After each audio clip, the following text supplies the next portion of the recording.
If I were to summarize my feelings on this show, I would say there was no way it was ever going to live up to its own hype.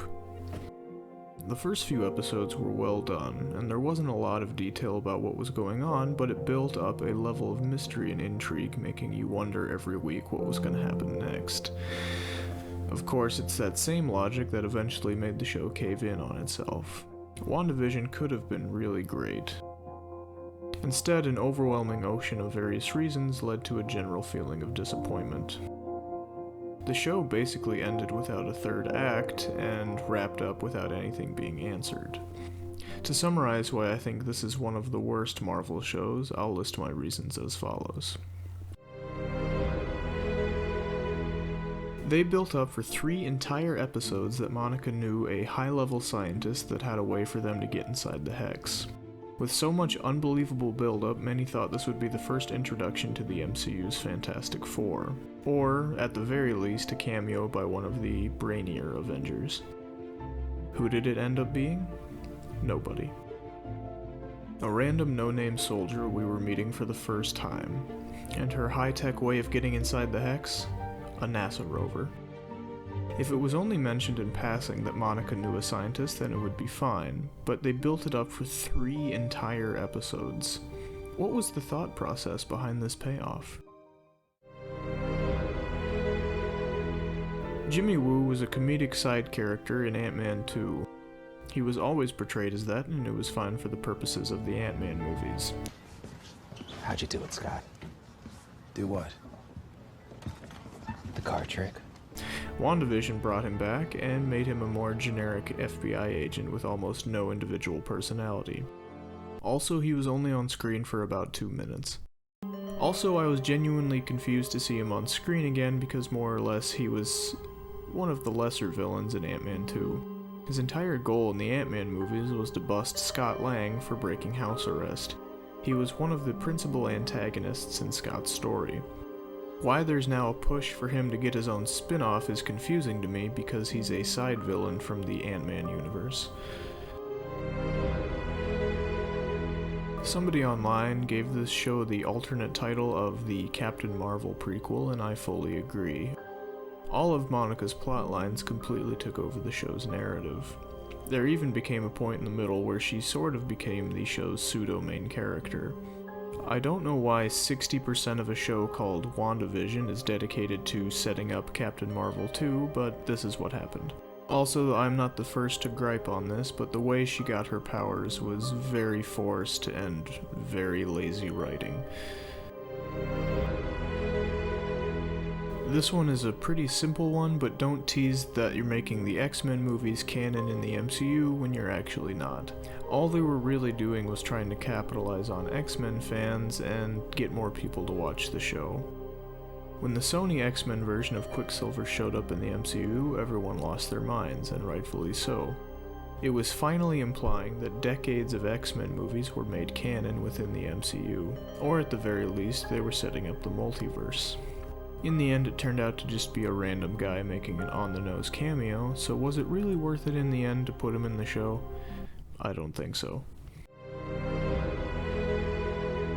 Going off of the last point, this was finally the MCU's chance to introduce the X-Men, something that's been sorely lacking for about the last 10 plus years. The show finally had a chance to say that mutants exist within this universe, but instead they didn't. It makes it even more confusing considering the fact that in the comics Wanda is a mutant.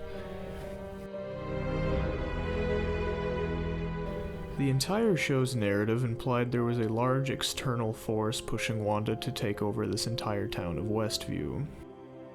The first twist in the show's final act was that one of the people she was taking hostage was actually Agatha Harkness.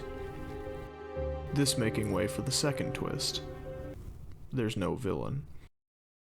There was no big villain making Wanda hold all these innocent people hostage for weeks at a time and pulling the strings from behind the curtain. It was simply Wanda being a terrible person. Even when Wanda finally finds out and remembers that it's her that's doing this the whole time and not somebody else, she continues to do it for a few days because she insists that everyone is fine. She would rather hold an entire town hostage and have a fake illusion of a family than release this town. Really, it just makes the show feel like there's a giant missing puzzle piece in the third act. And as a character that people have loved for so many years, it's very confusing and it feels out of place to have her suddenly be the main villain of the entire series. It seems like the only thing the climax of the show was building up to reveal was that Wanda is the Scarlet Witch. We knew this already.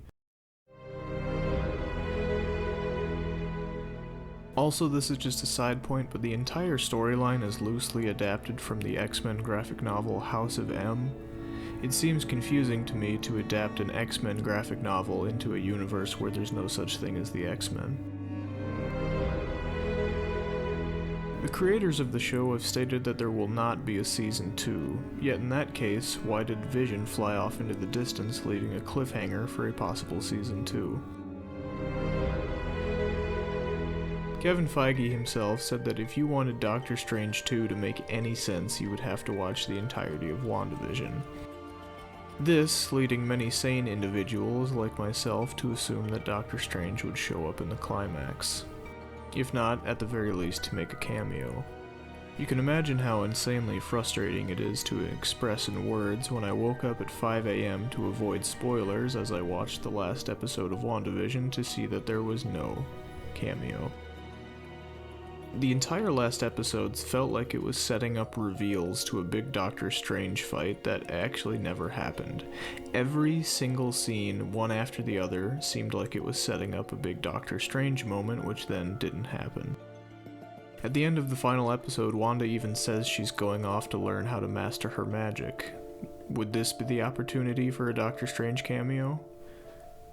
No. Basically, to summarize, this entire show feels like an 8-hour setup to something that never actually pays off. And then the narrative itself fizzles out and never comes back. It's a story that leaves the viewer with no third act.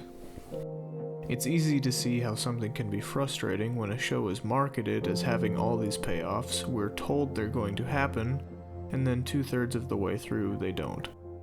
In the end, maybe the show was a disappointment because it's Marvel's first TV show with major Avengers characters. Or maybe they just bit off more than they could chew. Regardless, it can universally be said that this show was a disappointment.